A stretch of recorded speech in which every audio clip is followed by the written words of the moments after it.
How was your blind date? You should know you were there. I even had to drag you out with a hook. Maybe we can move on from that. Yeah, sure. Should we bring someone in? Yeah, that sounds good. All right. Let's see, who do we have? All right, this one looks intriguing. Hello there. Hi. This is new setting. Where am I? You are in the realm of forgotten memories and dreams. I see. Um, Do not worry, we're not gonna eat you.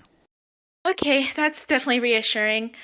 I suppose I should introduce myself. My name's Breyola, Breyola Goldshade. Who are you? We are the Delegation of Dreamers, I'm Ephraim. and I'm Ashura. Pleasure to meet both of you. So, how can I be of assistance, I suppose? We just tend to bring people in and talk to them, get to know their stories, and jot them down, make sure that they don't get forgotten. Hmm, I see. So, in that case, what would you like to know? Well, normally we like to start from the beginning. Can you tell us about where you came from? Yeah. So I hail from the realm of Exandria, specifically Wildmount, this little town called Burlebin in the Dwindling Empire. Little farming town, not much, but it was home. And what family did you have? Not much, it was a little small family. It was just me and my parents. And then you decided to go out adventuring? Oh, it's a long story. I mean, we've got time. There's steps in between. So, like I said, I grew up in a small farming village, and my family didn't have much money growing up. And I was maybe 13, 14-ish, young teen. A freeze hit our village, and I ended up having to get another job to help us stay afloat with money-wise. At this tavern that I ended up working at, I met a bard, a traveling bard. He called himself Grender. He offered to teach me viol and the magic that came with playing music. So that's how I became a bard. Can probably see my instrument with me here. I try to keep it wherever I go. But yeah, he trained me. I grew up with that, went our separate ways. A couple of years later, this is where adventuring comes in.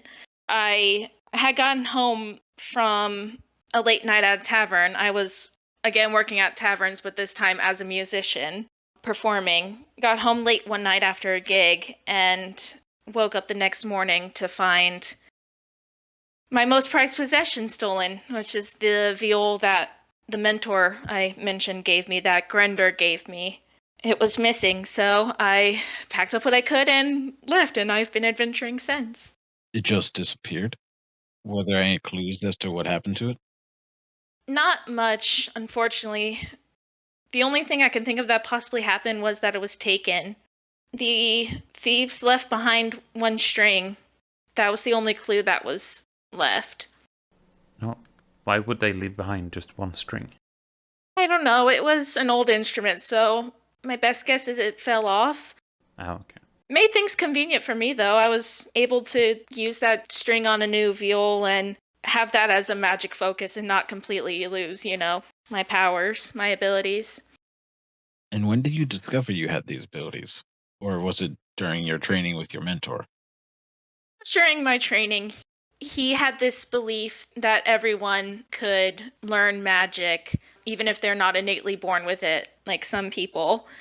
In this case, he showed me how to manipulate it through music and sound, so it was through the training. So it sounds like his theory was correct. For sure, at least as far as I know. And are you looking for this viol yourself, or do you have some company? First, I was looking for it by myself, but eventually met some company. It's actually kind of how I came to know the party I know today, if you all would be interested in hearing about them. Oh, yeah. Absolutely. Wild bunch. Let's see. There's Volta. They're a drow sorcerer. One of the people I mentioned that was born with innate magical powers. There's Lazuli, or we just called her Laz, though. She's a paladin, Air Genasi. Let's see. Yorlith, she's probably one of the party members I'm closest to. We see each other as sisters, you see. Obviously not biological, but that's kind of what our friendship is. We see each other as sisters. There's also Daryl, our human fighter kind of tank. Karina is Laz's girlfriend. She's an elven warlock. And of course, save the best for last, I guess. Speaking of partners, my own boyfriend is Thamak. He's a dwarven wizard. Quite the goofy bunch we have. Sounds like it. Did you meet your boyfriend with the party, or did he come adventuring with you? We began adventuring together before most of the rest of the current party. We did have some friends before meeting, specifically Yorlith and Volta. But in terms of the original party, it was those of us that are left are myself, my boyfriend, and Laz. So yeah, I guess to answer your question, very roundabout way to say I met him early in my adventuring career. I mean, that's one way to spark a romance. Yeah, I suppose. Well, at least I didn't think of it at first, but just put it this way, some old friends that are no longer with us on our realm of existence show me that romance was possible, even with the crazy adventures we go on. And what are some of those crazy adventures? Well, most recently, we just got back to civilization from going on a series of 3 quests. That started off with an adventure into this old ancient city, the city where apparently Mordrin, the god of crafts and forgery in my realm, he had lived there before the divergence, before the gods left the material plane, apparently. Very fascinating to learn. But anyway, I digress. We traveled there and explored that area, which is quite neat. The next part of the trio was a bandit encampment, but not necessarily a normal one. No, no, no. It was ridden with magic anomalies. Not quite sure what school, but it almost seemed like it was divided into a pie of sorts, is the best analogy I can explain. You see, there were different. A pie? Not, not literally. There were different sections that had different magical traps of sorts. Like, there was one section where you could get hasted or slow down. There was another where you can end up in like giant water bubbles. It's a long story. Just little magic traps like that in specific sections. So, like slices of a pie, if that makes any sense. Delicious in their own way. I wouldn't have counted it as delicious, but I guess that's one way to put it.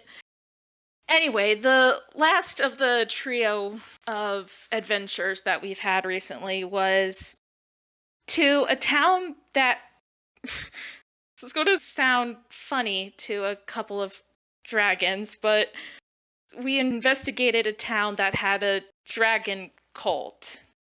Turns out that this dragon really didn't want anything to do with that. He was just there. And by the end of the venture, we come to find out that he was Volta's dad. See, they're a draconic bloodline sorcerer, and that's where they got their draconic sorcery powers as a drow. Wait, the dragon didn't want anything to do with the cult? Yes, apparently. He just wanted to live his peaceful life, I suppose. I don't really know the details, but that's kind of the vibe I got. Well, I don't mind if people start a cult to worship me. Well, I'll have to bring that up when I get home then. No, please don't. Please don't. No. You've already had one. You don't need another. You've had a cult before? I mean, I guess I can't be surprised. Dragon cults seem to be not common, but if there's one creature that exists. I mean, kobolds worshipping us doesn't really count. We don't need him getting an ego boost. But what was the third quest that you went on? That was it. The dragon. It was this. Okay. Yeah. The City of the Forge Masters, the Bandit encampment, and the Dragon cult. And did you manage to find your viol? Not yet, unfortunately. The only lead I really have so far comes from before then. My party had visited a sort of divination sorceress or wizard, divination practitioner, and we asked her to find our respective missing objects, myself being my viol, of course. All the information I got from there was that it's on a boat in the middle of a river somewhere in the Empire. Oh, do you know which empire? Do you know what boat? Or just any empire? Any river, any boat? Well, to my geographical knowledge, which is not wide, as long as it's in Wildmount, it would be the Dwendalian Empire. I don't know anything about any other continents, though. Seems odd for it to be on a random boat. Do you think the people that took it just put it there? Maybe. Um, that kind of admittedly did confirm my suspicion that it was stolen. Best guess, maybe whoever did put it there for whatever reason, maybe to transport and sell somewhere, or I don't know. I don't know yet. Hope to get those answers soon, though. So, do you think this viol works as a magical focus for other people too? Or why do you think it's so valuable to them?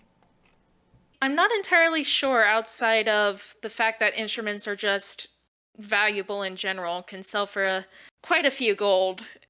I don't think it would work for other people unless they manage to attune to it. That could be an issue. That could be why they left it. Why they took it, you mean?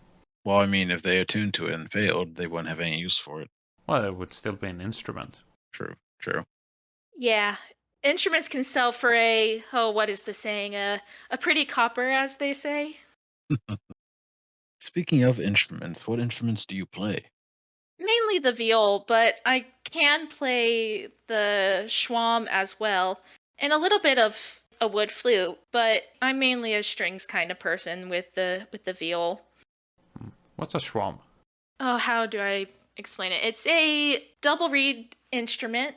It belongs in the family of what we would call woodwinds. You blow into these little reeds and they vibrate, and that's what produces the sound. Kind of sounds like a duck, if I'm being honest. I don't think I've heard an instrument that sounds like a duck before.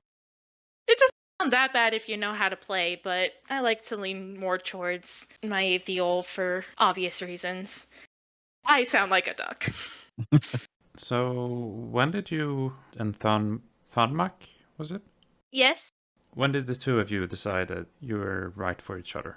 Not quite sure. It was very recently, actually. We've been adventuring together for quite some time before then. And quite frankly, I've been, what's the word, crushing on him for a long time, as they say. But until recently, I've been nervous to say anything because, dangerous adventures, don't want to get too close with someone and lose them, yada, yada, yada.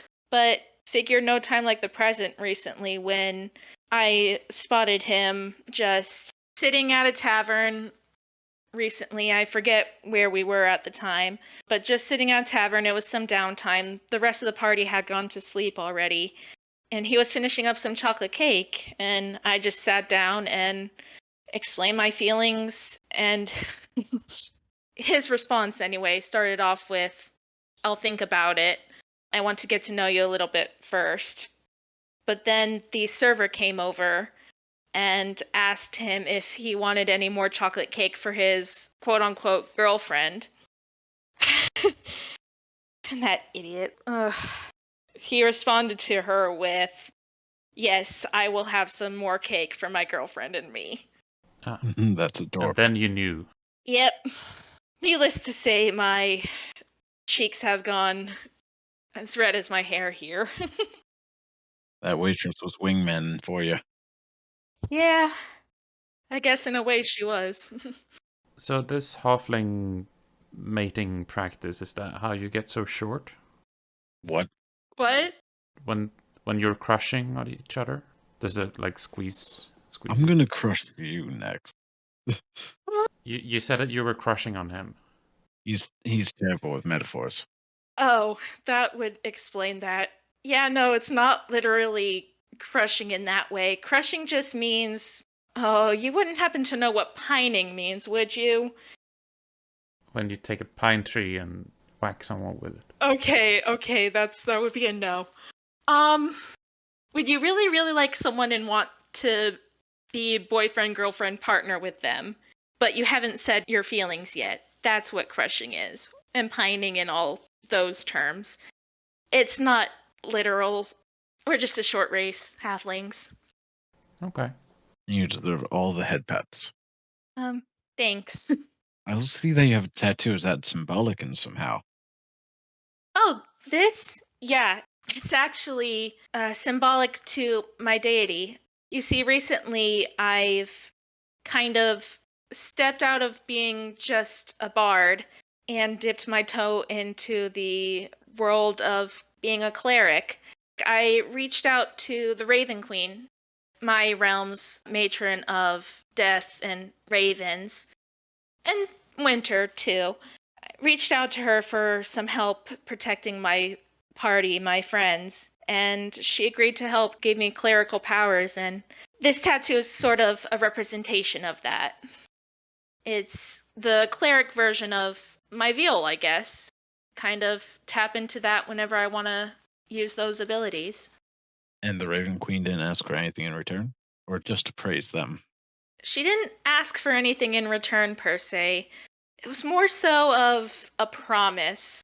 She made me promise that when she deems it necessary, when she deems it time for someone to pass on to the afterlife, that I wouldn't interfere with it and their destiny. I wouldn't try to stop it, regardless of who it was. Basically, when she says, time's up, time's up. That's a promise I made, and she agreed to help with that. So even if one of your friends or party members is about to die, if the Raven Queen tells you to let them die, you have to let them. Per the terms of our agreement, yeah, it's going to be hard. I'm sure she knows that, but yeah. Oh, that just seems get into too many sticky situations. It makes sense when I have stopped to think about it. Raven Queen, one of her main tenets, I guess, one of the big parts of the belief system is the belief in the natural cycle of life and death. I don't mean to get all deep here, but it's not up to mortals to determine when someone's time is and isn't. And it'll be hard if it comes down to that, but I'd like to hope that the gods will be kind enough where that won't be the case. Not for a while, anyway. Yeah, we can all hope. Have you had any situations that have come close to that?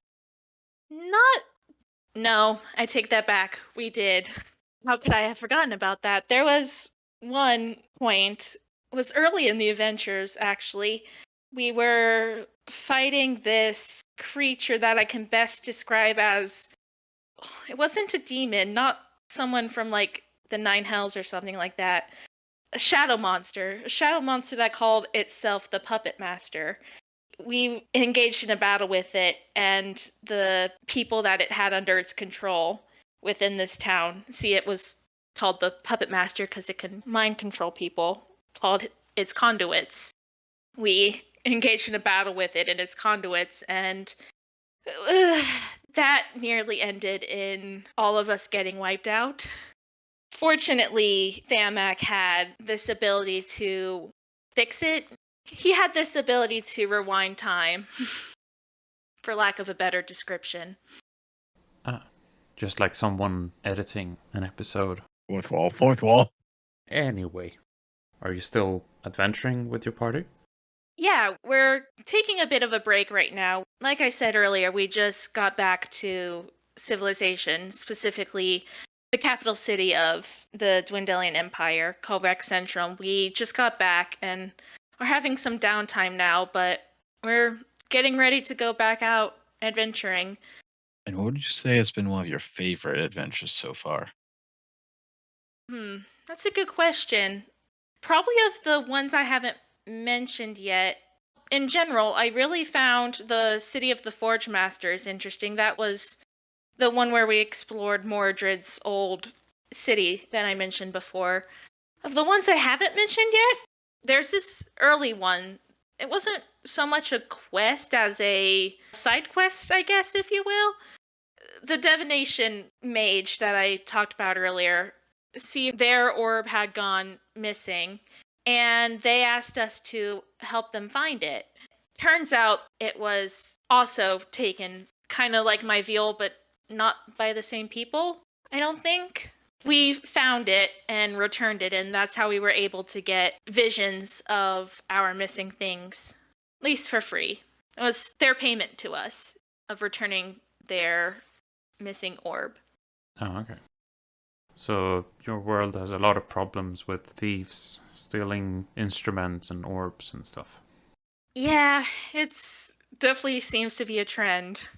Was that your first quest so that you all could find your items? Yeah, it was one of the first, but I wouldn't say the first. Our first was actually the region that this tavern was in, called the Drunken Dragon, was facing a lot of goblin raids. We were asked to scout out a goblin camp, and that was our first quest. Way back. Oh. And how'd that go? It doesn't sound like it went too well. Oh boy. No, it didn't go terrible, but it didn't go the way it was supposed to either. That sounds like a tale to tell. Oh boy, is it a tale to tell. So we were asked by the barkeep of the Drunken Dragon to only scout out, mind you, this goblin camp. We were supposed to basically get a count, see what was going on. Basically, we weren't allowed to go in and raid it or anything like that. We ended up going in and raiding it on the idea of our old, no longer with us fighter, Asia. Could I have said no? Yes. Did I? No. So that's why I chuckled at the mention of that quest. Oh boy, the fighter sounds like a riot. She was quite a riot. What happened to her? During the Puppet Master quest, she was taken by the Puppet Master. Don't know what happened from there, but it is what it is. Adventuring gets dangerous, and that's what happened. But she was a riot, like I said before. Bit impulsive, if you will. Not that it was a bad thing, except until it got us in trouble for raiding a goblin camp. But anyway, that's neither here nor there.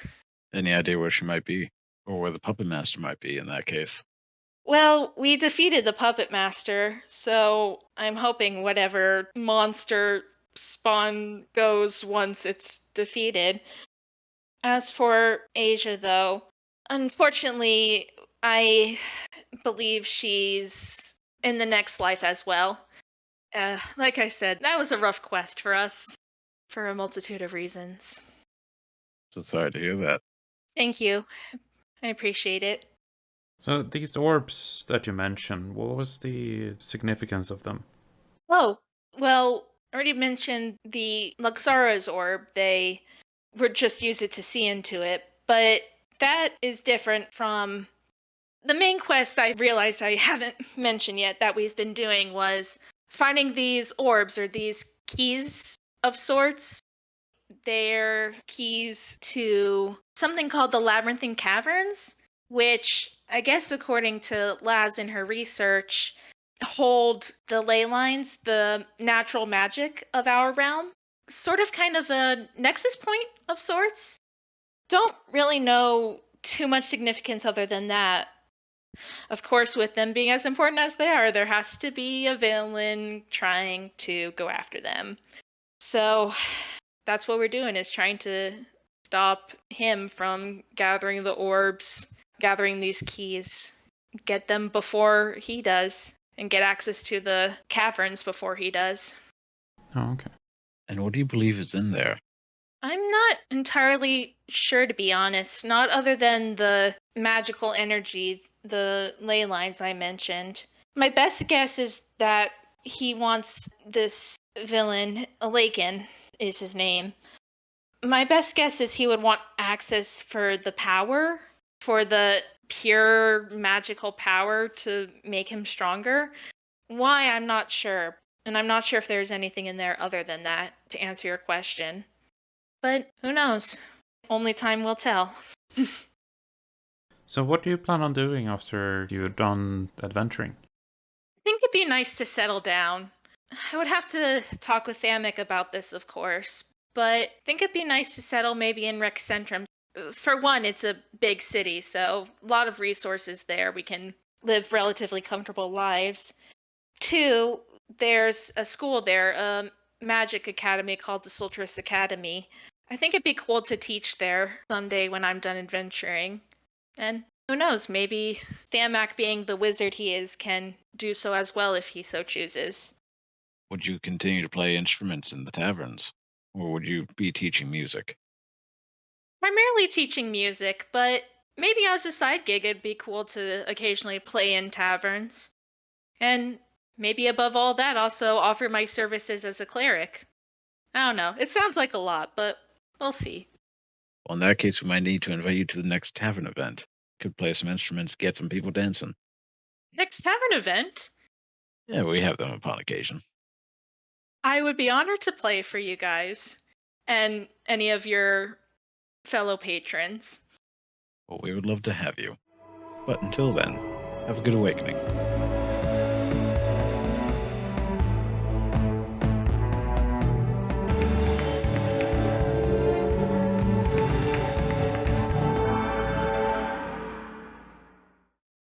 Take your time. Yeah, sorry, no, out of character. It's like there's so much. Oh, that's a good question. If you want to give your top 3, we're down. Or just your top 15? That works too. Top 15. Top 15, number 5. Oh man. We can do a clickbaity YouTube thumbnail where it's like Breyola's top 15 adventures. Number 3, you won't believe. Oh my god.